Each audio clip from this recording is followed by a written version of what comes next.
各位同學大家好，我係圖書館嘅 Miss 風，今日想同大家介紹一下閱讀千里號嘅登記方法。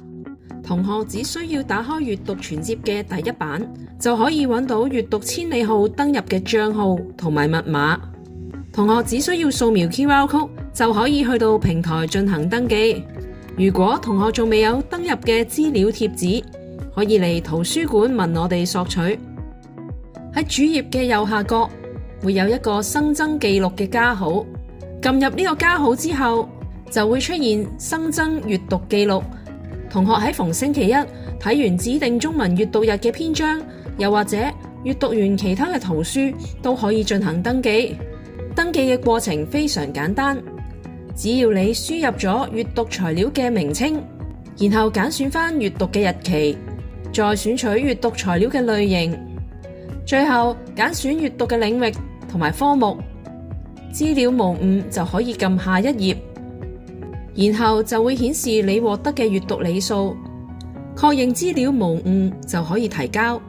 提交後就會顯示你嘅閱讀理數同埋本周嘅閱讀總理數。右下角嘅新增記錄掣仲可以新增活動記錄，記錄嘅時候揀返你參加活動嘅日期，然後揀主辦機構。如果係本校圖書館搞嘅活動，就可以揀學校，然後喺閱讀活動名稱揀返你曾經參加過嘅閱讀活動就可以啦。例如中文或者英文讀書會，確認資料無誤就可以提交。係咪好簡單呢？不如大家而家都試下。閱讀千里號閱讀計劃嘅詳情，大家可以留意返你哋 Gmail 嘅電郵，又或者嚟圖書館查詢都可以。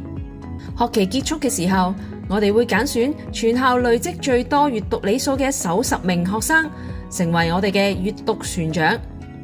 閱讀船長嘅獎項包括有教育局頒發嘅閱讀獎狀同埋閱讀徽章，仲有本校送出嘅書券。大家記得踴躍參加啦！再見。